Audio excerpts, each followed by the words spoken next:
Magnanakaw! Isang salitang tinig ang pumunit sa katahimikan ng malaking bahay para itong latigo na humagupit sa likod ni Rihanna. Sinong magnanakaw? Ako? Tanong niya. Hindi niya maproseso ang galit sa boses ni Doña Estrella. Huwag ka nang magmalinis, Rihanna Cruz! O mas gusto mo, Rian Mendez! Sigaw ni Estrella habang nakaturo ang mahaba at pulang-pulang kuko nito sa mukha ni Rihanna. Sige, tingnan mo ito, Mao. Itinapon ni Estrella sa lamesa ang isang folder, mga lumang police report at isang kasal sa munisipyo. Ang pangalan ni Rihanna Cruz ay may malaking linyang naka-cross out at nakasulat sa ibaba, Aka Rian Mendez, tumakas sa asawang nambugbog. Natigilan si Mao ang muka ay biglang namutla. Hindi na ito ang kilig ng ngiti na ilang oras pa lang ang nakalipas ay ipinapakita niya kay Rihanna. Naging bato ang tingin nito. Bakit ka nagtatago sa pangalan, Rihanna? Tanong ni Mao, hindi galit kundi disappointed. Dahil lang doon, Sus Mariusep, sagot ni Rihanna. Hindi pa siya nakakaisip ng depensa. Nagpatuloy si Estrella. Hindi lang yon, Mao. Heto pa! Inilabas ni Estrella ang isang bundle ng pera, 50,000, na nakabalot sa rubber band. Sabi ko na, hindi siya malinis. Ngayon, tingnan natin ang bag niya. Walang nagawa si Rihanna. Sinunggaban ni Estrella ang lumang shoulder bag ni Rihanna. Sa harap ni Mao at ni Yaya Consuelo, ipinukpok ni Estrella ang bag at lumabas ang isa pang bundle ng 50,000. Parang bulalakaw na ginto ang bumagsak sa sahig. Ayan, sigaw ni Estrella, tumatawa ng ibil na tawa. Sabi ko na, kaya siya bumalik-balik dito para magnakaw. Tignan mo, cash! Galing yan sa emergency fund ng mga bata. Uminit ang mukha ni Rihanna para siyang sinampal ng 1,000 beses. Ang tenga niya naging bingi sa ingay ng pagtatawa ni Estrella. Hindi ang pera ang masakit, hindi ang tawag na magnanakaw. Ang masakit ay ang tingin ni Mao. Ang lalaking kahapon lang ay nagbigay sa kanya ng pag-asa. Ang lalaking nagtiwala sa kanyang simpleng kanta. Ang lalaking nakita ang pagmamahal niya sa mga bata. Ngayon, para siyang tingin ng isang judge na nag-aantay sa death sentence. Bakit? Paulit-ulit na tanong ni Rihanna sa loob ng kanyang isip. Kaninang umaga lang, nakaramdam siya ng kilig ng hawakan ni Mao ang kamay niya sa likod ng bahay. Ngayon, gusto na lang niyang lamunin siya ng lupa. Kailangan ko ang perang yan para kay Maya. Pero paano niya sasabihin kay Mao na ang ninakaw niya ay hindi para sa sarili niya, kundi para sa buhay ng kanyang inaanak? Hindi niya kaya. Ang hiya ay mas mabigat pa sa mga salita ni Estrella. Yumuko si Rihanna. Sa halip na magpaliwanag, mas pinili niyang magtago. Sige, Mao, sabi ni Rihanna. Nanginginig ang boses. Kung iyan ang tingin mo sa akin, wala na akong sasabihin. Lumingon siya kay Mao at ang tila walang emosyon na tingin ni Mao ay parang isang bagyo sa loob niya. Nag-isip si Mao ng matagal. Napatingin siya sa mga balita ng pagtakas ni Rihanna. Napatingin siya sa mga bagong 500 peso bills na nakakalat sa sahig. At napatingin siya sa mga mata ni Estrella na mayroong satisfaction na nag-aapoy. Estrella, tama ka. Sabi ni Mao, mabigat ang boses, parang gumuho ang mundo ni Rihanna. Hindi ko siya kilala. Hindi ko kilala ang babaeng ito. Umalis ka sa pamamahay ko, Rihanna? Utos ni Mao. Ngayon na, wala kang pera na makukuha. Kriminal ka. Wala nang luha na lumabas sa mga mata ni Rihanna. Tanging galit at pusong bato na lang ang naramdaman niya. Hinigpitan niya ang kapit sa lumang silver locket sa leeg niya. Regalo iyon ni Maya. Para sa'yo, anak, papatawarin mo ako. Tumalikod siya, tumakbo sa pintuan at hindi na lumingon pa. Ang tanging narinig niya ay ang tawa ni Estrella na sumasabay sa malakas na tunog ng pagsara ng malaking gate ng Alegria Mansion. Ang pagtatrabaho sa Alegria Mansion ay ang huling pag-asa ni Rihanna. Hindi dahil lang malaki ang sweldo, kundi dahil pakiramdam niya, doon siya tinanggap. Sa loob ng mansyon, ang tatlong magkakapatid, si Lorenzo, si Lyra at si Leandro, ay tila mga rebulto. Hindi sila umiyak, hindi sila tumatawa, hindi sila naglalakad. Ayon kay Mao, rare neurological disorder. Ayon kay Rihanna, broken hearts. Kaya't sa tuwing naglilinis siya sa kwarto nila, palagi niyang kinakanta ang tulog na bunso. Isang lumang Bisayan lullaby na itinuro sa kanya ng kanyang lola. Ang kanta na iyon ang nagbukas ng magic. Isang hapon, habang kinakanta niya iyon, nakita ni Mao si Lyra na gumalaw ang isang gumalaw. Ang isang daliri sa paa, hindi na iyon random movement. May sense. Naging masigla si Mao. Rihanna, mananatili ka dito. Magdoble ang sweldo mo. Ikaw ang sagot sa panalangin ko. Ang pagdodoble ng sweldo. Pera iyon para sa heart operation ng kanyang inaanak, si Maya, na lumalaki sa tondo. Para kay Rihanna, ang trabaho na iyon ay nambal iyon ay hindi lang trabaho. Iyon ay buhay. Kaya nga, kahit pinaggalitan siya ni Estrella at tinawag siyang basura, tinitiis niya. Si Estrella Vargas, ang kapatid ni Mao, ang reyna ng mansion. Nakaupo sa board ng Alegria at siya ang nagpapatakbo ng Charity Foundation. Pero ang totoo, gusto lang niyang kontrolin si Mao at ang mga bata. Nagsiselo siya sa simplicity ni Rihanna, ang isang babaeng galing sa bulong ni Estrella kay Mao. Baka ginagamitan pa yan ng kulam o anting-anting. Pero nag-iba ang tingin ni Mao kay Rihanna. Naging protective siya. Isang gabi, naabutan niya si Rihanna na umiyak habang nagpupunas ng sahig. Bakit ka umiyak, Rihanna? Doon sinabi ni Rihanna na kailangan niya ng pera para sa emergency sa pamilya. Hindi niya sinabi na life and death iyon. Hindi niya kayang ilabas ang lahat ng burden. Pero nagtiwala si Mao. Kahapon lang nagbigay si Mao ng advance na 50,000 pesos bilang bonus para makatulong sa problema ni Rihanna. Iyon ang 50,000 pesos na inilabas niya sa bag ni Rihanna. Walang rubber band yon. Ang isa pang 50,000 ay inilagay ni Estrella sa bag ni Rihanna. May rubber band at may label na emergency fund. Ginamit ni Estrella ang kindness ni Mao laban kay Rihanna. Ngayon, tumatakbo si Rihanna sa labas ng malaking gate. Ang bagong 50,000 ni Mao ay nawala na. Ang ninakaw na 50,000 ay paliwanag ni Estrella. Ang tanging nasa kanya ay ang lumang silver locket. Ang huling pag-asa niya ay nawala. Ang buhay ni Maya nakasalalay sa pera na hindi niya nakuha. Sa loob ng mansyon, si Yaya Consuelo, ang matandang housekeeper, ay nakita ang lahat. Ang paglagay ni Estrella ng pera sa bag ni Rihanna, ang pagsisinungaling nito tungkol sa emergency fund. Gusto niyang magsalita, pero kinabukasan, sa Tondo, sa isang maliit, maingay at mainit na ospital, nasa bed si Maya. Ang landlady ni Rihanna ay nasa tabi ng bed. Sabi ng doktor, bukas na ang operasyon, Rihanna. Nasaan ang pera? Ang sabi mo, okay na ang lahat. Sigaw ng landlady. Hindi pa po. Nagka-problema, sagot ni Rihanna, halos hindi na makahinga. Problema? Pambihira ka, Rihanna. Nako, wala na tayong oras. Kung wala kang pera, wala nang operasyon. Kung mamatay ang bata, kasalanan mo. Naku, ang malas mo. Hindi na nakita ni Rihanna ang mga mata ni Mao. Ang tanging nakikita niya ay ang mukha ni Maya. Pale na pal at humihinga ng mabigat. Iyon ang totoo. Walang opera?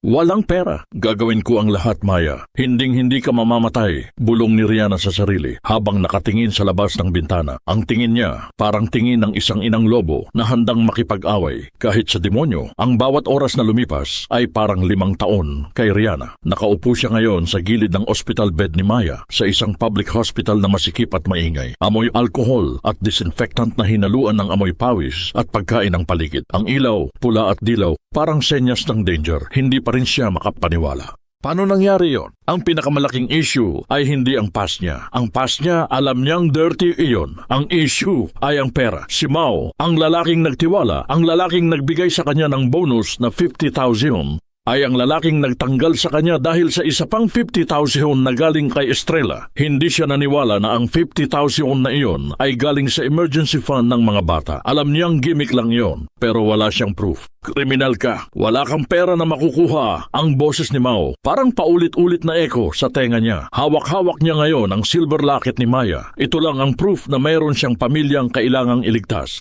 Dumating si Aling Sonia, ang kanyang landlady at kreditor. Hindi lang siya landlady ni Rihanna, siya ang tumulong kay Rihanna noong bago pa lang si Rihanna sa Tondo, kaya't mayroon siyang utang na loob na hindi kayang bayaran. Hoy Rihanna, anong balita sa mayaman mong abo? Diba? Sabi mo, sure na ang operation. Nasaan na ang down payment na 100,000? Kinuha ko pa ang loan sa 5 or 6 para makatulong sa'yo. Sigaw ni Aling Sonia, walang pakundangan kahit nasa ospital. Naging pula ang mukha ni Rihanna. Wala na po. Hindi po natuloy. Nawalan po ako ng trabaho. May problem po, bulong ni Rihanna. Problema? Grabe. Alam mo ba kung gaano kabigat ang interest sa 5 to 6? Mamatay na ang bata. Wala ka pa ring pera. Iyan ba ang utang na loob mo sa akin? Matapos kitang kupkupin, ganyan ka. Wala kang kwenta.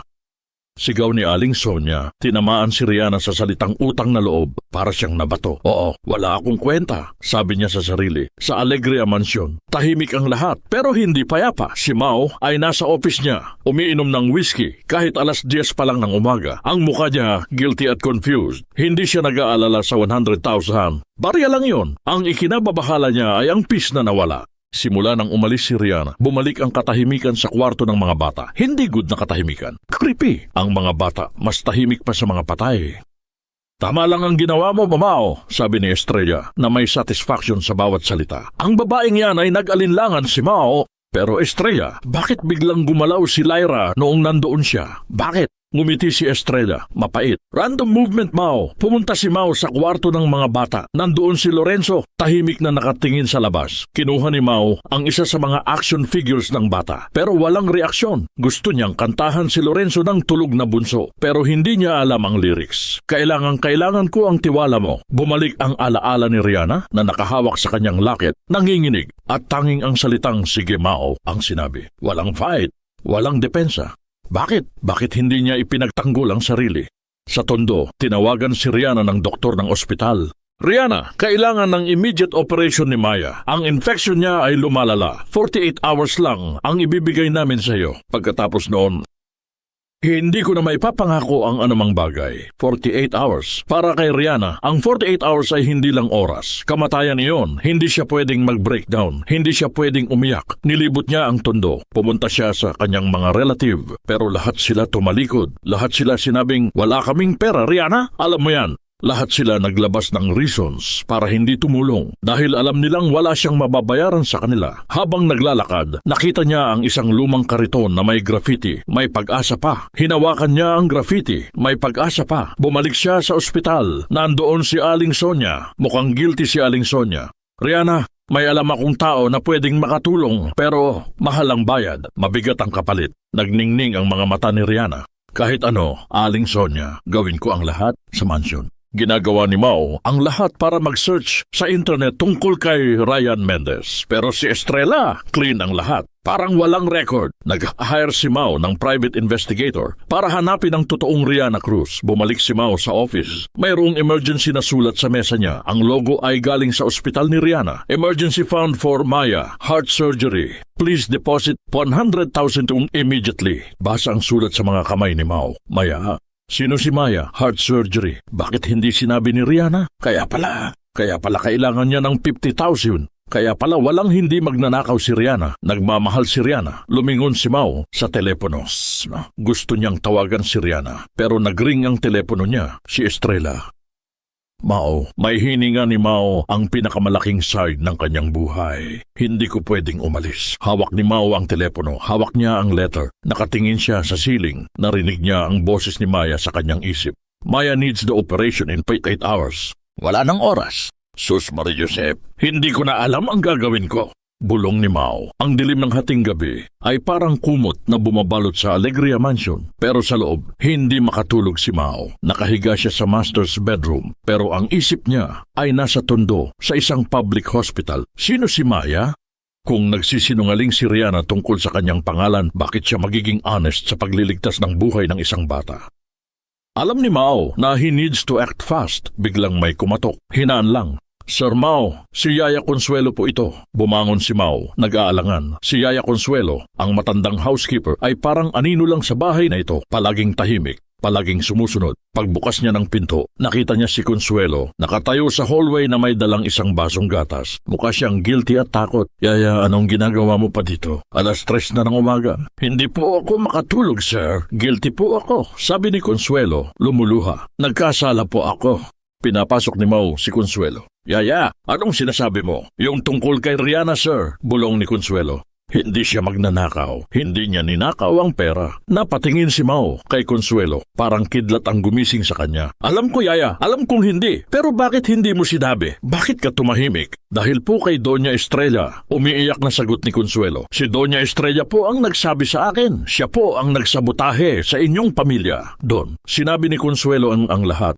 Sir, matagal ko na pong alam ang sekreto ni Doña Estrella. Nag-aral po ako sa college dahil sa scholarship na binigay nyo. Utang na loob ko po yon sa inyo. Pero ang utang na loob ko sa kanya mas malaki. Sinabi ni Consuelo na si Estrella ang nagbigay sa kanya ng pera para sa operasyon ng kanyang asawa noong bata pa siya. Ngayon, ginagamit iyon ni Estrella sa kanya. Sa tuwing may hope sa bahay na ito, sir, si Doña Estrella ang sumisira. Paliwanag ni Consuelo. Nagseselo siya. Gusto niya, siya ang nagpapatakbo ng lahat. Kahit ang pagaling ng mga bata, gusto niya sa kanya magmula. Pero Yaya, ang mga bata, hindi matapos ni Mao ang tanong. Ang mga bata, sir, hindi naman neurological disorder lang ang problema nila. Trauma po yun. Emotionally paralyzing trauma. Trauma. Parang bomba na sumabog sa isip ni Mau. Sinabi ni Consuelo na sa tuwing may improvement ang mga bata, si Estrella ay naghahanap ng paraan para i-isolate sila. Minsan, tinatakot niya ang mga therapist na mag-resign. Minsan, sinasabi niya sa mga bata na walang nagmamahal sa kanila. Ang pagka-paralyze ng mga bata ay dahil sa emotional neglect at fear. Nang dumating si Rihanna at nagdala ng pag-ibig, nagkaroon ng magic. Pero nang nakita yun ni Estrella, nagalit siya, kaya't nagtamin siya ng 50,000 sa bag ni Rihanna, sir. Nakita ko po yon. At siya po ang nagbigay ng report sa inyo tungkol sa past ni Rihanna. Gusto lang niya umalis si Rihanna at mamatay si Maya. Gusto niyang mamatay si Maya. Naging bato ang mukha ni Mau. Bakit, Yaya? Bakit mo sinabi sa akin ngayon? Dahil po sa inyong mga anak. Noong umalis si Rihanna, umiyak ang mga bata. Hindi sa luha, sir, kundi sa galaw. Gumalaw po ang dalawang kamay ni Lorenzo at si Lyra. Sinubukan niyang bumangon. Ang puso ko parang puputok sa awa at takot. Ang magic ni Rihanna ay nawala dahil sa kasamaan ni Estrella. Kailangan ko nang ipagtapat ang lahat. Niyakap ni Mau si Consuelo. Hindi ka masamang tao, Yaya. Natatatakot ka lang. Naramdaman ni Mau ang cold na realization. Hindi lang siya nagkamali. Siya ang hiyain ni Rihanna. Ang hiyang ibinigay ni Mau sa kanya ay worth ng buhay ni Maya. Salamat, Yaya. Ngayon, huwag kang alis sa tabi ko. Hindi kita pababayaan. Agad na tumayo si Mau. Pumunta siya sa security office. Kinuha niya ang video surveillance ng mansion nung araw na umalis si Rihanna. Pero wala. Parang blank spot ang camera sa oras na yon. Estrella. Klinis niya ang lahat. Bumalik si Mau sa kanyang office. Kinuha niya ang file ng mga bata. Sa report na ginawa ni Estrella, mayroong isang maliit na note sa margin na hindi niya nabasa dati. Need to isolate from outside stimulus. Avoid strong emotions. Avoid strong emotions. Iyon ang excuse ni Estrella para i-isolate ang mga bata. Pero ang strong emotion na iyon ang pag-ibig ni Rihanna. Lumingon si Mau sa pinto. Nakita niya si Estrella na nakatayo. Hindi niya alam kung gaano nakatagal si Estrella doon. Ang mukha ni Estrella, walang emotion. Parang statue. Anong ginagawa mo, Mau? Tanong ni Estrella. Ang boses, cold at deadly. Hawak ni Mau ang report. Handa na siyang makipag-away. Hindi na siya natatakot. Ang ginagawa ko, Estrella, ibinabalik ko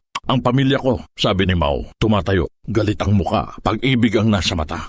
Ganon ba? Kawawa ka, Mau. Hindi mo alam ang sinasabi mo. Ngumiti si Estrella. Ngiting kontrabida. Hindi ako alis dito. Ito ang bahay ko. At ang mga bata, hindi na sila mapapasa iyo. Umalis si Mau sa mansion bago sumikat ang araw. Hindi niya sinabi kay Estrella kung saan siya pupunta at hindi na siya nagpaalam pa. Ang suit niya, tinanggal niya. Ang mamahaling relo, inilagay niya sa dashboard ng kotse. Nagsuot siya ng simpleng t-shirt at maong pants. Gusto niyang maging invisible. Hindi niya kayang mag-aksaya ng oras. May 48 hours na lang si Maya. 48 hours para makuha ang tiwala ni Rihanna. Kasama niya ang kanyang private investigator, si Mang Ben. Si Mang Ben, isang dating pulis na ngayon ay matanda ang investigador na may pusong mamon. Sir, sigurado ka ba? Kailangan mo bang pumunta sa Tondo? Delikado po doon, sabi ni Mang Ben. Kailangan ko, Mang Ben. Kailangan kong makita ang totoong buhay niya. Hindi ang buhay na pinakita ni Estrella sa akin, sagot ni Mau. Dumating sila sa Tondo. Ang amoy, iba. Amoy tuyo at dagat na may halo ng amoy usok at maduming tubig. Ang ingay iba. Ingay ng mga bata.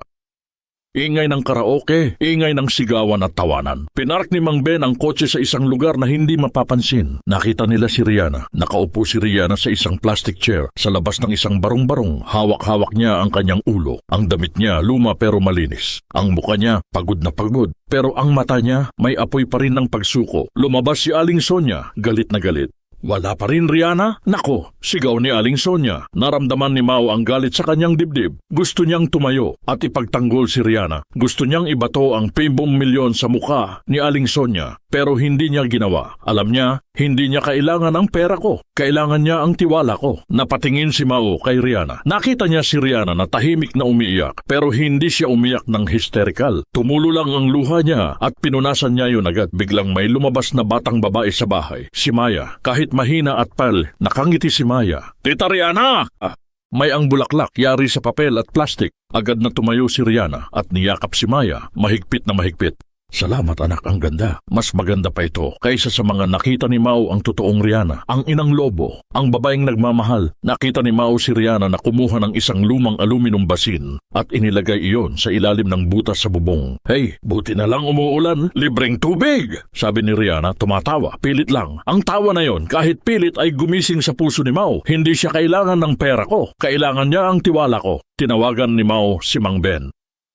Mang Ben, kailangan ko ng 100 ml cash at clean na report tungkol kay Ryan Mendez. Now, habang naghihintay, nag-decide si Mao na lumabas ng kotse. Maglalakad lang siya. Gusto niyang hingahan ang hangin ni Rihanna. Naglakad si Mao sa eskinita. Ang mga kapitbahay nakatingin sa kanya. Sino ba itong nakatayo si Mao sa kanto, nakatingin kay Rihanna at Maya? Biglang may nakitang si Mao sa dulo ng eskinita, isang matangkad malaking lalaki nakatayo sa gilid ng kalsada. Ang mata niya nakatingin lang kay Rihanna, hindi curious, predatory.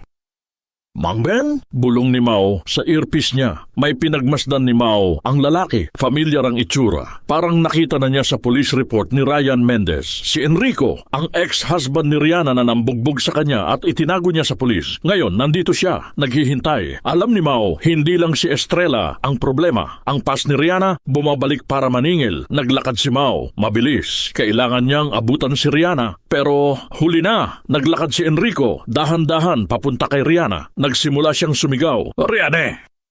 Naging puti ang mukha ni Rihanna. Hinawakan niya si Maya. Mahigpit. Ang mga kapitbahay nagsisimulang lumabas at manood. Biglang tumakbo si Rihanna, hila-hila si Maya. Tumakbo si Enrico, mabilis. Nasa gitna si Mao. Hindi niya alam kung sino ang uunahin niya. Ang pag-ibig niya o ang delikadesa. Rihanna! Sigaw ni Mao. Lumabas na siya sa kotse. Pero huli na. Lumingon si Rihanna. Nakita niya si Mao na tumakbo sa kanya. Nakita niya ang expensive niyang muka. Ang mayaman niyang katawan. Lalong tumakbo si Rihanna. Hindi ako babalik sa iyo, Mao. Mas gugustuhin kong mamatay kaysa bumalik sa inyong mayaman na mundo ng kasinungalingan. Nawala si Rihanna sa mata ni Mao kasama si Maya sa loob ng maze ng mga eskinita ng Tondo. Naiwan si Mao, nakatayo sa gitna ng kalsada, gulat at galit. Ang delikadesa niya, tinanggal na. Ang gusto niya lang ay protektahan si Rihanna. Lumingon siya kay Enrico. Ang mukha ni Enrico, seryoso at gutom sa pera. Sino ka? Bakit mo hinahabol ang babaeng yon? Tanong ni Mao, cold ang boses. Ngumiti si Enrico, nakakaasar. Ikaw ba ang bagong sugar daddy ni Rian? Wala kang alam. Asawa ko siya, pare. Tumakas siya sa akin at ninakaw niya ang pera ko. Tumakas siya sa akin. Ninakaw niya ang pera ko. Boses ni Estrella. Boses ni Mao. Doon, na-realize ni Mao ang katotohanan. Si Rihanna, hindi siya kriminal. Siya ay tumakas siya sa bastos na lalaking ito. At hindi siya nagpaliwanag dahil hiya ang dalahin niya. Umalis ka. Hindi siya babalik sa iyo. Utos ni Mao. Ganon ba? Tumawa si Enrico. Hindi mo ba alam, boss? Ang asawa ko, napakaganda niya at ang anak niya. Parang may sakit sa puso. Madaling mamatay. Gusto mo bang mamatay ang anak niya? Sinong nagsabi kay Enrico tungkol kay Maya? Kinabahan si Mao. Si Estrella. Hindi lang sila nagpaplano ni Estrella. Nag-uugnay na sila. Aalis ako pero maghanda ka. Hindi mo siya pwedeng protektahan ng matagal. Sabi ni Enrico, banta ang boses. Umalis si Enrico, pero alam ni Mao, bababaik siya. Agad na tinawagan ni Mao si Mang Ben. Mang Ben, kailangan ko ng full report kay Enrico. Gusto kong malinis ang record ni Rihanna at kailangan kong siguraduhin na walang makakalapit kay Rihanna at Maya sa Tondo. Security, Mang Ben, ngayon na! Pumunta si Mao sa public hospital. Nag-donate siya ng malaking halaga sa emergency fund ng ospital. Hindi para lang kay Maya, para linisin ang kaluluwa niya. Gusto ko, Dr. Reyes, sigurado ako na ooperahan si Maya. Walang aberya. Ako ang sasagot sa lahat. Pero secret lang, walang nakakaalam na ako ang tumulong. Utos ni Mao. Doon, naramdaman ni Mao ang tunay na kilig. Hindi sa pag-ibig lang, sa pagprotekta, sa pag-aalaga. Nasa office na si Mao, guilty at hustisya. Ang nararamdaman niya, patawarin mo ako, Rihanna. Hindi ko alam na ikaw ang biktima. Lumingon si Mao sa computer screen. Ang report ni Mang Ben, dumating na. Ang pas ni Rihanna, masakit pala. Tumakas siya sa abusadong asawa. Nagpalit ng pangalan, hindi siya magnanakaw. Survivor siya. Gawin mo ang lahat. Wala akong pakialam sa batas. Protektahan mo siya. Bulong ni Mao sa sarili. Ito ang bagong Mao. Hindi natakot sa opinyon ng tao. Sa mansyon, si Estrella nasa office niya. Galit na galit dahil nag-donate si Mao sa public hospital. Wala siyang biglang may kumatok. Si Enrico. Nasaan si Rian? Wala siya sa Tondo. Sigaw ni Enrico. Ngumiti si Estrella. Ngiting kontrabida. Wala na siyang pera. Ang operasyon ng anak niya malabo na. Perfect. Wala na siyang proteksyon. Wala siyang anak, ma'am. Inaanak niya lang yon, sabi ni Enrico. Wala akong pake. Ang importante mawala na siya sa buhay ni Mao, sabi ni Estrella. Biglang may evil idea si Estrella. Alam mo, Enrico, magtulungan tayo. May party si Mao sa birthday niya. Gusto mo bang makita si Rian na nakasuot ng mamahaling damit at mag-walk out sa harap ng lahat ng taong mayaman? Gusto mo bang? Nagningning ang mga mata ni Enrico. Pera at paghihiganti. O sige ma'am, makikipagtulungan ako sa inyo. Bawiin ko ang asawa ko. Ikaw naman, makuha mo ang posisyon mo. Nagsalita si Estrella sa telepono, may satisfaction. Hello, alam kong malapit ka sa Tondo. Gusto mo bang ihatid ang isang special invitation kay Riana Cruz? Birthday party ni Mao. Isure mo, sasabihin mo na ako ang nag-imbita. Sa Tondo, hindi pa rin komportable si Riana. Kahit alam niyang nasa ospital si Maya at operahan na, wala pa rin siyang kapayapaan. Sino ang nagbayad? Bakit? Hindi niya alam ang sagot at ayaw niyang malaman. Mas gusto niyang isipin na swerte lang. Sa isang madilim na sulok ng kalye, nag-uusap sina Estrella at Enrico. Wala si Rian sa ospital, ma'am. Tumakas siya. Sabi ko na, takas ang babaeng yon. Galit na sigaw ni Enrico. Huwag kang mag-alala, Enrico. Alam ko kung saan siya pupunta. Sa lola niya sa probinsya. Ngumiti si Estrella. Mapait. Pero bago siya umalis, kailangan makita ng lahat kung sino talaga siya. Magdanakaw at sinungaling. Kailangan kong makita siya, ma'am. Gusto kong kunin ang pera na ninakaw niya, sabi ni Enrico. Pera, iyon lang ang alam ni Enrico. Sige, isure mo. Pupunta siya sa party ni Mao. Gumawa ka ng paraan. Gamitin mo ang anak niya. Utos ni Estrella. Nag-aalangan si Enrico. Ang anak niya. Hindi naman anak niya iyon. Inaanak niya lang. Wala akong pake. Gamitin mo ang kanyang kahinaan. Kung mahal niya ang bata, pupunta siya. Promise. Bigyan mo siya ng sulat. Sasabihin mo, mayroon akong regalo para sa kanya. Pumayag si Enrico. Ang pera ni Estrella ay mas malaki kaysa sa utang niya. Nasa office niya si Mao. Nakatingin sa report ni Mang Ben. Malinis na ang record ni Riana. Walang kasalanan. Victim lang. Nasa ospital si Mao, nakikipag-usap kay Dr. Reyes. Dr. Torres, kailangan ko ng pabor. Kailangan kong ilabas si Maya sa ospital. Sa kanya na lang gagawin ang rehabilitation. Kailangan kong makumbinsi si Riana na bumalik dito. Kailangan siyang protektahan. Pero Mo, delikado. Wala akong pake. Kailangan kong protektahan si Riana. Kailangan niya ng tulong ko. At ang tanging paraan para bumalik siya ay makita niya na safe si Maya dito. Pumayag si Dr. Reyes. Pero delikado. Nasa barong-barong si Riana. Nag-iisip. Hindi niya alam kung saan siya pupunta. Biglang may kumatok. Si Enrico. Riane, nandito ako para kunin ka. Sigaw ni Enrico. Takot si Riana. Lumalabas ang pass niya. Wala ka nang paki sa akin, Enrico. Matagal na tayong tapos. Sigaw ni Riana. Hindi ako tapos sa'yo. Alam ko kung nasaan si Maya. Punta ka sa birthday party ni Mao. Nandoon ang surprise ni Doña Estrella para sa anak mo. Banta ni Enrico. Birthday party ni Mao? Estrella, Maya, nanginginig si Riana. Anong plano ni Estrella? Nag-decide si Riana, kailangan niyang umalis. Kailangan niyang protektahan si Maya. Dumating si Mao sa Tondo. Nakita niya si Riana na nag-iimpake. Naiiyak si Riana. Riana! Sigaw ni Mao. Umalis ka, Mao. Wala ka nang paki sa akin. Wala akong paki. Hindi totoo yan, Riana. Alam ko ang lahat. Alam ko ang past mo. Alam ko ang ginawa ni Estrella. Alam ko si Enrico. Hindi ka magnanakaw. Victim ka. Sinasabi ni Mao ang totoo. Hindi siya nagtatago. Bakit, Mao? Bakit mo sinasabi yan? Dahil mahal kita, Riana, at kailangan mong bumalik dito. Hindi lang para sa pera. Para protektahan kita. Si Maya, safe siya sa mansyon ko. Walang makakalapit sa kanya. Si Estrella, hindi niya kayang saktan si Maya. Maya, safe sa mansyon. Hindi siya naniwala. Nagsisinungaling ka, Mao. Gusto mo lang akong gamitin. Hindi, Riana. Kailangan mo akong paniwalaan. Gagawin ko ang lahat para protektahan ka. Kailangan mo akong patawarin. Doon, lumabas si Dr. Reyes kasama si Maya. Si Maya, nakangiti pero mahina pa rin. Riana, safe si Maya. Operasyon na siya. Tayo na ang mag-aalaga sa kanya. Bumalik ka na, Riana. Kailangan mo akong patawarin. Nakatingin si Riana kay Mao. Seryoso ang mukha ni Mao. Hindi siya nagsisinungaling. Babalik ako. Pero huwag mo na akong paalisin, Mao. Dahil kapag umalis ulit ako, hindi na ako babalik kailanman. Niyakap ni Mao si Riana. Mahigpit. Ito ang totoong kilig. Ang pagmamahal na nagpoprotekta. Sa mansyon, nakangiti si Estrella kasama si Enrico. Sabi ko na, pupunta siya. Ngayon, umpisahan na natin ang kasal. Ang pagbabalik ni Rihanna sa Alegria Mansion ay hindi isang triumphant entry. Ito ay isang declaration of war. Nakapasok si Rihanna sa gate, hawak ang kamay ni Mao, habang si Maya ay nakaupo sa wheelchair kasama si Dr. Reyes. Ang mga gwardya at katulong sa bahay nakatingin lang, gossiping. Rihanna, welcome back! Sabi ni Mao, sincere ang boses. Huwag mong kalimutan ang promise mo, Mao. Huwag mo na akong palisin. Walang emotion ang boses ni Rihanna. Nasa hallway sila. Biglang lumabas si Estrella, nakasuot ng mamahaling dress. Nakangiti ng mapait. Oh, darling, nagbalik ka? Akala ko, nag-resign ka na. Ang bilis mo naman bumalik. Sabi ko na, hindi ka makakatagal sa layo ng pera ni Mao.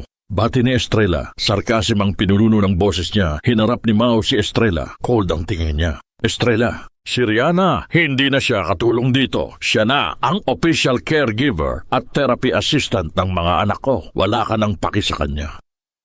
Therapy assistant?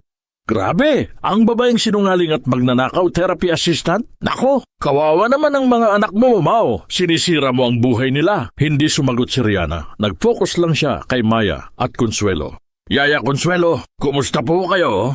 Rihanna, pasensya na, bulong ni Consuelo. Umiiyak. Wala kang kasalanan, Yaya. Alam ko na. Salamat, sabi ni Rihanna, mahalang boses. Si Estrella, galit na galit. Hindi siya makapaniwala na hindi siya sinasagot ni Rihanna. Huwag mong pansinin ang matandang yan, Rihanna. Inggit lang yan. Gusto mo ba ng pera? Bigyan kita ng pera. Umalis ka na. Malinis na ang buhay ko. Hindi pa rin sumagot si Rihanna. Naglakad lang siya papunta sa kwarto ng mga bata. Ang digmaan sa loob ng bahay, ito ang totoong labanan, hindi sa sigawan, sa tahimik na pagtitiis at pag-ibig. Nag-umpisa si Rihanna sa trabaho niya. Sa kwarto ng mga bata, nakita niya si Lorenzo, tahimik na nakatingin sa labas. Lorenzo, bunso, alam kong galit ka sa mundo. Pero huwag kang mag-alala, nandito na si Mama Rihanna. Mama Rihanna.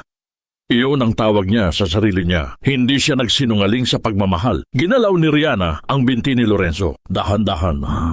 Maingat, biglang may naririnig siya. Isang maliit na tawa. Si Lyra. Gumagalaw ang daliri ni Lyra. Maliit lang pero significant. Pumasok si Mao. Nakita niya iyon. Rihanna, salamat, bulong ni Mao. Kilig ang nararamdaman niya. Huwag kang mag-alala, Mao. Tungkulin ko ito. Kailangan kong gawin ang lahat para sa kanila, sabi ni Rihanna. Hindi lang tungkulin yan, Rihanna. Pag-ibig yan. Alam ko na. Patawarin mo ako.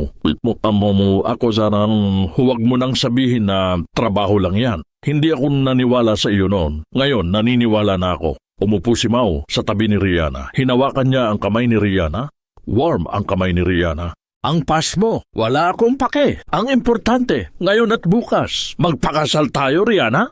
Magpakasal tayo para protektahan ka. Para protektahan ang mga bata. Iyan ang totoong pag-ibig, sabi ni Mao. Hindi ito proposal. Ito ay deklarasyon. Ngumiti si Rihanna. Mapait. Mao, alam mo na walang makakaalis sa akin dito. Huwag mo akong pilitin na magpakasal. Gusto ko dito ako dahil mahal ko ang mga bata, hindi dahil sa pera o kasal. Hinawakan ni Mao ang pisngi ni Rihanna. Sige, doon. Naramdaman ni Rihanna ang totoong kilig. Hindi sa kiss, sa proteksyon. Biglang may tumawag sa cellphone ni Mao, si Estrella. Mao, sigaw ni Estrella. Nag-aalangan si Mao. Ayaw niyang iwanan si Rihanna. Sige, Mao, bumaba ka na. Haharapin ko siya. Hindi na ako matatakot, sabi ni Rihanna. Bumaba si Mao. Pero bago sila umalis, nakita niya si Rihanna na nakatingin sa door ng kwarto ng mga bata. Mayroong marka sa door. Isang maliit na gasgas. Rihanna, anong nangyari dyan? Wala, Mao. Matanda na ang kwarto, sabi ni Rihanna. Pero alam niya, hindi iyon matanda.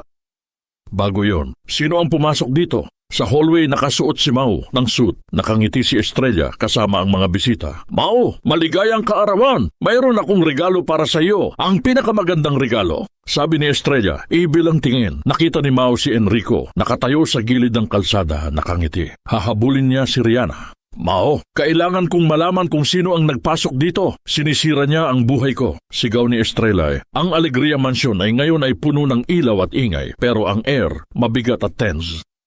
Nakatayo si Mao sa gitna ng hallway, nakasuot ng mamahaling suit. Ang mga bisita, mga rich at famous, nakatingin sa kanya. Naghihintay sila. Nasa itaas si Rihanna, nakatingin sa mga bata. Tahimik. Alam niya, delikado ang gabi na ito. Kailangan niyang mag-ingat. Mao, halika na. Kailangan mo nang tanggapin ang regalo ko. Sigaw ni Estrella. Nakangiti ng mapait. Lumabas si Mao. Tumingin siya kay Estrella. Galit ang tingin. Estrella, huwag mong sirain ang gabi ko. Alam ko na ang lahat. Bulong ni Mao. Alam mo ang lahat. Tingnan mo ito. Sigaw ni Estrella. Kinawayan niya ang kamay niya. Lumabas si Enrico, nakasuot ng simpleng barong pero mayabang ang tingin. Mga mahal na bisita, gusto ko pong ipresent ang regalo ko kay Mau, ang totoong asawa ni Riana Cruz, si Enrico Mendez, sigaw ni Estrella. Nag-ingay ang lahat ng bisita. Shock, whisper, gossip. Si Mau nakikipagrelasyon sa kasal na babae. Grabe. Ang bababa ng taste niya, isang magnanakaw at sinungaling. Naging pula ang mukha ni Mau, galit na galit. Estrella, tama na! Sinungaling ka! Umalis ka dito! Sigaw ni Mau. Hindi, Mau. Hindi ako aalis. Alam mo kung sino ang sinungaling. Si Riana! Humarap ka, Riana! Humarap ka sa lahat! Sigaw ni Estrella. Dahan-dahang lumabas si Riana sa itaas. Hindi siya nakasuot ng mamahaling dress. Nakasimpleng white dress lang siya. Pero ang mukha niya, matapang at matatag. Nandito ako, Estrella. Anong gusto mong sabihin? Tanong ni Riana. Ikaw, Rian Mendez, asawa ka ni Enrico. Tumakas ka. Ikaw ang magnanakaw. Wala kang karapatan sa pera ni Mau. Wala kang karapatan sa mga bata. Sigaw ni Estrella. Nag-walk out ang mga bisita. Skandal. Naglakad si Enrico papunta kay Riana. Halika na, Rian. Umuwi na tayo. Patawarin na kita. Kailangan ko lang ang pera na ninakaw mo. Humarap si Riana kay Enrico. Cold ang tingin. Hindi ako Rian Mendez. Ako si Riana Cruz. At hindi ako magnanakaw. Ikaw ang magnanakaw. Ikaw ang abusado. Umalis ka dito. Hindi na ako babalik sa'yo. Nagulat ang lahat. Hindi sila nag-expect ng ganoon na sagot. Niyakap ni Mau si Riana. Mahigpit. Public display of affection. Hindi siya magnanakaw. Siya ang babaeng mahal ko. At tatanggapin ko ang lahat ng past niya. Kayo, umalis kayo sa bahay ko. Wala kayong karapatan dito. Sigaw ni Mau sa mga bisita. Galit na galit si Enrico. Kinuha niya ang kutsilyo sa mesa. Kung hindi ka sasama sa akin, Rian, papatayin ko ang lalaking ito, sigaw ni Enrico. Takot ang lahat. Si Estrella, nakangiti lang. Ito ang gusto niya. Tumakbo si Enrico papunta kay Mau. Tumayo si Mau sa harap ni Riana. Sinagip niya si Riana. Nasugatan siya sa balikat. Dugo. Nagsisimulang lumabas ang dugo sa suit ni Mau. Hinanap ni Riana ang phone pin niya. Tumawag siya sa pulis. Pulis, sigaw ni Riana. Naiwan si Mau, nakahiga sa sahig, dugo ang paligid. Niyakap siya ni Riana, umiiyak. Mau, huwag kang mamatay. Kailangan ka namin. Kailangan ka ng mga bata. Sigaw ni Riana. Ito ang pinakamasakit na gabi sa buhay ni Riana. Hindi dahil sa sarili niya, dahil sa lalaking nagmamahal sa kanya. Riana, hinalikan si Mau sa labi, mahigpit. Hindi ito kilig. Ito ay pag-ibig at pagmamalasakit. Ito ang presyo ng tiwala ko sa'yo. Worth it, Riana, bulong ni Mau. Nasa itaas, tahimik ang kwarto ng mga bata. Pero gumagalaw sila. Nakita nila ang lahat sa kamera. Si Lyra, umiiyak sa kamera. Umiiyak sa totoong luha. Si Lorenzo, sinubukan niyang tumayo. Kailangan niyang bumaba. Si Leandro, sumigaw. Mama? Papa? Hindi sila pinatay ng takot. Gumalaw sila dahil sa pag-ibig. Dumating ang pulis. Inaresto si Enrico. Inaresto si Estrella. Pero bago umalis si Estrella, ngumiti siya. Hindi pa ito inilabas ni Estrella ang isang brown envelope. Itinapon niya yon sa sahig. Isang lumang litrato ng asawa ni Mau kasama si Estrella. Ang puting pader ng ospital ay ngayon ay ang silid tulugan ni Mau. Hindi siya nasa public hospital. Nasa private wing siya ng isang mamahaling ospital. Safety siya. Pero ang sugat niya, malalim. Si Riana, hindi umalis sa tabi niya. Hindi na siya nakasuot ng white dress. Nakasimpleng t-shirt at jogging pants siya. Ang pagod niya, hindi niya pinapansin. Kinuha niya ang malambot na tuwalya at pinunasan ng noo ni Mau. Riana, salamat! Bulong ni Mau, mahina ang boses. Huwag kang mag-alala, Mau. Tungkulin ko ito. Hindi ko iiwanan ang buhay ko, sabi ni Riana. Buhay mo? Ako ba ang buhay mo? Tanong ni Mau. Ngumiti si Riana. Kilig ang nararamdaman niya. Siyempre, hindi lang ikaw. Ang mga bata, si Maya, sila ang buhay ko. Wala akong pamilya. Kayo ang pamilya ko. Tumingin si Mau sa mata ni Riana. Walang kasinungalingan. Walang pagdududa. Hinawakan ni Mau ang kamay ni Riana. Ang umiyak si Riana. Hindi sa lungkot, sa pagmamahal. Huwag kang matakot, Mau. Kasama mo ako. Wala nang makakaalis sa akin dito. Sa Alegria Mansion, ang mga bata nakatingin sa door, tahimik. Hindi sila bumalik sa pagiging statue. Gumagalaw sila. Maliit lang, pero significant. Si Lyra, sumusubok na umupo sa sofa. Si Lorenzo, nakaupo sa wheelchair, naglalaro ng action figure. Si Leandro, nakangiti lang.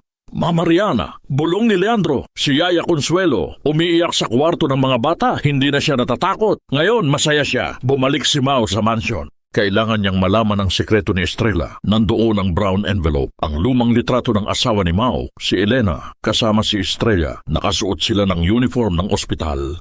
Magkaibigan sila. Ang isa pang file ay report ng ospital, medical report ni Elena. Confidential. May bulong ni Estrella sa telepono. Nagsimulang magbasa si Mao. Si Rihanna, nasa tabi niya. Hindi ito neurological disorder. Ito ay diabetic complications. Ang diabetic neuropathy ay pwedeng magdulot ng paralysis sa mga bata. Rihanna, sigaw ni Mao dahil gusto niyang kontrolin ka. Gusto niyang panatilihin kang mahina. Sabi ni Rihanna, mahinaan ang boses. Ang diabetes pwedeng magaling sa tamang dieta at therapy. Hindi kailangan ng mamahaling gamot. Kailangan lang ng pag-ibig at pag-aalaga. Biglang nakita ni Mao ang totoong kasamaan ni Estrella. Hindi lang panggagahasa ng pera, panggagahasa ng pag-asa. Hinawakan ni Mao ang kamay ni Rihanna. Rihanna, ang isa pang litrato ay nahulog sa sahig. Litrato ni Estrella, nakangiti kasama ang dating asawa ni Mao, pero mayroon silang hawak na dokumentaryo, isang testamento. Ang ito ang totoong kasamaan ni Estrella. Gusto niya nang mamatay ang pamilya ni Mao. Ang hospital room ay naging war room. Si Mao, kahit may sugat sa balikat ay hindi tumigil sa pagplano. Si Rihanna, ang kanyang partner in crime, walang sawa sa pagsuporta. Estrella, sinungaling! Hindi diabetes ang sakit ng mga bata. Neurological disorder. Sigaw ni Mao sa phone. Nagpapanggap siyang galit. Tama lang, Mao. Huwag mong pansinin ang lumang report. Alam ko ang lahat. Sabi ni Estrella, nakangiti sa kulungan. Alam ni Mao, hindi niya dapat kausapin si Estrella. Kailangan niyang hanapin ang testamento. Si Yaya Consuelo bumalik sa mansyon. Ngayon, nakasuot siya ng simpleng dress. Wala na siyang uniform. Yaya, salamat! Kailangan kita! Sabi ni Mao. Mao, alam ko ang lahat. Ang testamento, nakita ko yon. Nasa safe ni Estrella. Si Consuelo, nandaroon sa side ni Mao. Hindi na siya natatakot. Ang utang na loob niya, nabayaran na. Si Mao at Rihanna bumalik sa mansyon. Nagsimula silang hanapin ang safe ni Estrella. Rihanna, ikaw ang mag-distract kay Estrella. Ako ang magbubukas ng safe. Hindi, Mao. Delikado. Ako na ang magbubukas ng safe. Ikaw ang mag-distract sa kanya, sabi ni Rihanna. Ang pagmamahal nila nag-iba. Hindi nakilig. Ito ay pagtitiwala at pagkakaibigan. Sa kulungan, tumawag si Mao kay Estrella. Estrella, ang testamento, alam ko na, kukunin ko na yon. Sigaw ni Mao. Hindi, Mao, wag mong gawin yan. Kung gagawin mo yan, sasabihin ko pa ang lahat ng sekreto mo. Sigaw ni Estrella. Wala akong sekreto, Estrella. Ang sekreto mo, tapos na. Sabi ni Mao. Sa mansyon, nakasuot si Rihanna ng gloves. Nagsimula siyang buksan ng safe. Mahirap, pero nagtagumpay siya. Nandoon ang testamento. Ang lahat ng pera ni Mao ibibigay sa charity ni Estrella kapag namatay siya o mga anak niya. Ito ang totoong kasamaan. Gusto niyang mamatay ang pamilya ni Mao. Ang iba pang dokumento ay lumabas. Mga medical report ng mga bata. Confirmed. Diabetes. Rihanna, may iba pa. Sigaw ni Mao. Nakita niya ang iba pang dokumento. Ang dokumento ay kontrata ni Estrella at dating asawa ni Mao. Pumayag si Elena na bigyan si Estrella ng bahagi ng mana ni Mao kapalit ng pagtahimik niya tungkol sa diabetes. Ito ang totoong sekreto. Hindi lang kasamaan, ito ay pagtataksil at pagtatago ng katotohanan. Dumating ang pulis sa mansyon. Inaresto si Estrella. Estrella, tapos na. Wala ka ng laban. Sabi ni Mao. Hindi, Mao. Hindi pa tapos. Mayroon pa akong huling baraha. Sigaw ni Estrella. Nag-walk out si Estrella. Umiiyak pero galit pa rin. Ang pamilya ni Mao, safe na. Si Rihanna, nasa tabi niya. Biglang may naririnig sila mula sa itaas, mula sa kwarto ng mga bata. Mama! Papa! Gumagalaw ang mga bata. Tumayo sila. Yakap nila si Rihanna at Mao. Ito ang totoong pag-ibig. Ang pagmamahal na nagpapagaling. Ang Alegria Mansion, tahimik na ngayon. Ang tahimik na walang takot. Ang tahimik na pag-asa. Si Estrella, nasa kulungan. At si Enrico, nasa kulungan. Ang mga bata, nasa kwarto nila naglalaro. Sila ay gumagalaw na. Hindi na paralyzed. Si Rihanna, nasa kusina. Nagluluto siya. Hindi na simpleng katulong. Siya, ang reyna ng kusina. Ang amoy ng sinigang at pritong isda ay bumabalot sa mansyon. Amoy pag-ibig. Amoy totoong pamilya. Pumasok si Mao. Nakasuot ng simpleng t-shirt. May bandage pa rin sa balikat. Rihanna, anong niluluto mo? Amoy pag-ibig, sabi ni Mao. Ang paborito mo, Mao, sinigang na hipon. Ito ang totoong pagmamahal, sabi ni Rihanna, nakangiti. Hinalikan ni Mao si Rihanna sa noo. Hindi na nahihiya. Rihanna, alam mo na, wala na akong magagawa kundi magpakasal sa iyo, sabi ni Mao. Mao, huwag mong pilitin ang sarili mo. Hindi ako pumipilit. Gusto kong maging asawa ka. Gusto kong maging mama ka ng mga anak ko. Gusto kong maging asawa mo. Umiyak si Rihanna. Hindi sa lungkot, sa tuwa. Oo, Mao, gusto ko rin, pero huwag sa malaking kasal. Simpleng kasal lang, kasama ang mga bata, si Maya. at si Yaya Consuelo. Pumayag si Mao, ito ang totoong pag-ibig, hindi sa pera, sa pagiging simple. Nagluto sila ng simpleng handa, sinigang, pritong isda, kanin, ang pinakamasarap na handa sa buhay ni Mao. Nandoon si Maya, nakaupo sa tabi ni Rihanna, masigla na siya. Naglalaro siya ng action figure ni Lorenzo. Nandoon ang mga bata, Lorenzo, Lyra at Leandro. Nakaupo sila sa dining table. Kumakain sila, tawa sila, buhay sila. Mama Rihanna, sigaw ni Lyra. Umiyak si Rihanna. Ito ang unang beses na tinawag siyang mama ng mga bata. Gabi na! Nasa kwarto sila ni Mao. Hindi sila nag-uusap ng pera o problema. Niyakap lang nila ang isa't isa. Ang simoy ng hangin ay pumasok sa bintana. Ang init ng kanilang katawan nagsama. Ang bulong ni Rihanna. Ang sabit ho ni Mao, ito ang totoong pag-ibig, hindi sa salita, sa damdamin. Ang katawan nila, nila nag-isa. Ang puso nila nag-isa. Niyakap ni Mao si Rihanna. Hinawakan niya ang kamay niya. Rihanna, hindi ko iiwanan ang buhay ko. Mahal kita.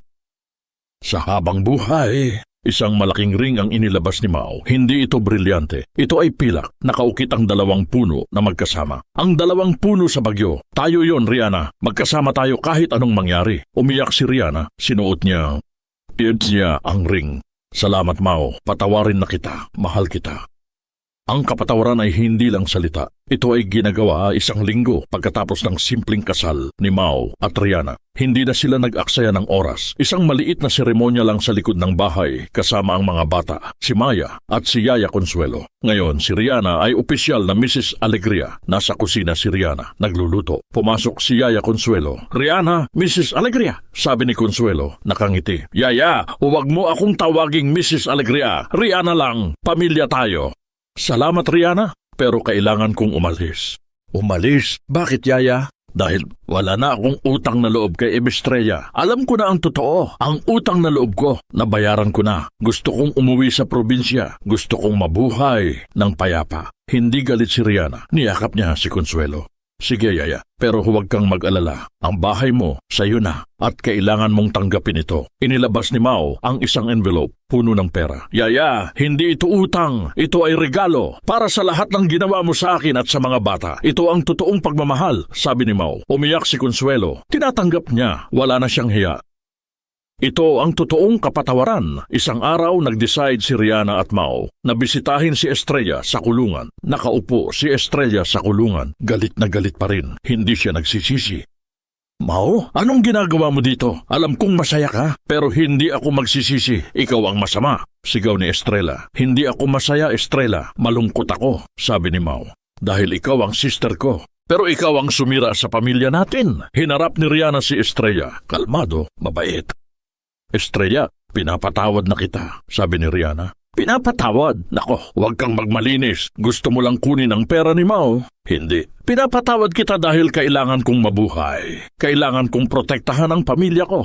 Ang galit ko, wala nang lugar dito. Nag-walk out si Rihanna at Mao. Wala na silang pakialam kay Estrella. Ang kapatawaran ay para sa kanila, hindi para kay Estrella. Bumalik sila sa mansyon. Ang mga bata naglalaro sa hardin. Tumakbo sila. Tumawa sila. Buhay sila. Si Rihanna ngayon ay nag-aaral ng nutrition at therapy. Hindi na siya magiging katulong. Siya ang magiging doktor ng mga bata. Ang mansyon ni Alegria ngayon ay puno ng pag-ibig. Hindi na cold. Hindi na tahimik. Nakaupo si Mao at Rihanna sa sofa. Nanunood sila ng sunset. Rihanna, salamat sa lahat. Ang buhay ko nag-iba dahil sa iyo, sabi ni Mao.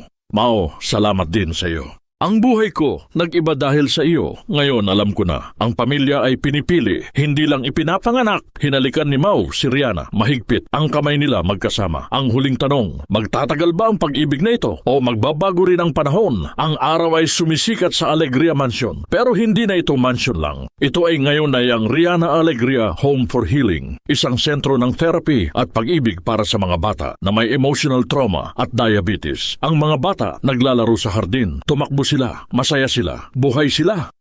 Si Rihanna ngayon ay nakasuot ng white lab coat, hindi na nursing aide. Siya ang direktor ng sentro. Ang pagmamahal niya, ginawa niyang profesyon. Si Mao, nakasuot ng simpleng polo shirt. Siya ang fundraiser. Ang pera niya, ginawa niyang pag-asa. Nasa gitna sila ng hardin.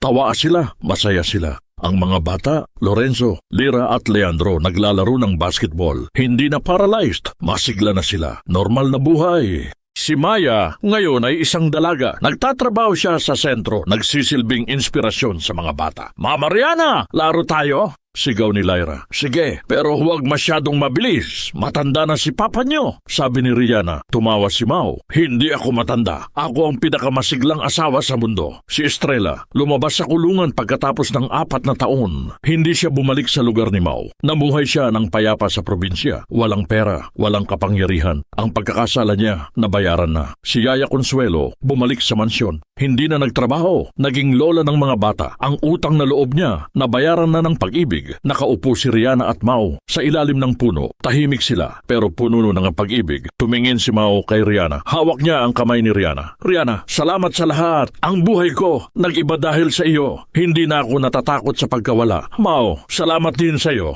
Ang buhay ko, nag-iba dahil sa iyo. Hindi na ako nagtatago. Ang puso ni Rihanna ngayon ay malaya, hindi na biktima ng nakaraan, hindi na takot sa kasalukuyan. Pinatawad ni Rihanna si Estrella, hindi dahil karapat-dapat si Estrella, kundi dahil kailangan niyang mabuhay ng payapa. Nahanap nila ang kapayapaan sa pagtulong sa ibang tao. Ang pag-ibig nila ginawa nilang pag-asa ng iba. Ang pamilya ay pinipili, hindi lang ipinapanganak. Ang tunay na pag-ibig ay pagtitiwala, pagpapatawad at pag-aalaga. Hinalikan ni Mau si Rihanna. Mahigpit, mahaba. Mahal kita, Rihanna. Sa habang buhay, ikaw ang pinakamagandang regalo na binigay sa akin ng Diyos. Isang malaking ngiti ang lumabas sa mukha ni Rihanna. At dito nagtatapos ang ating paglalakbay sa landas ng pag-ibig at pagpapatawad ni Mau at Rihanna.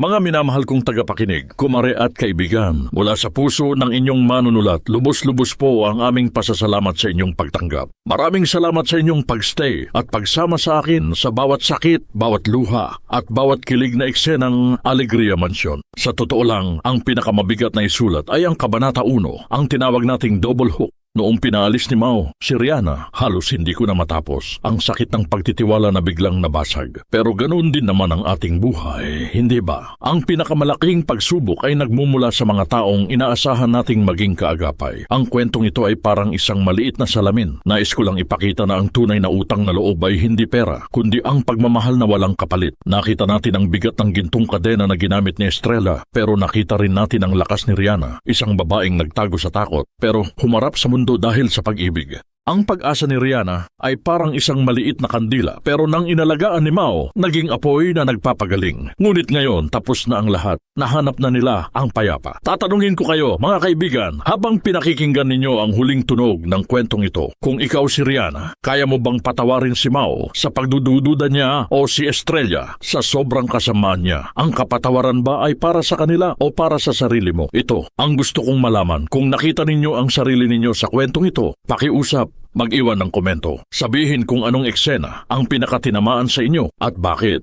I-share ninyo ito sa inyong mga kumare para mas marami pang makarinig ng landas ng pag-ibig. Ang suporta ninyo ang dahilan kung bakit patuloy tayong gumagawa ng mga kwentong Pinoy na may puso. Muli, maraming salamat. Hanggang sa susunod nating mga kwento. Kwentong Puso.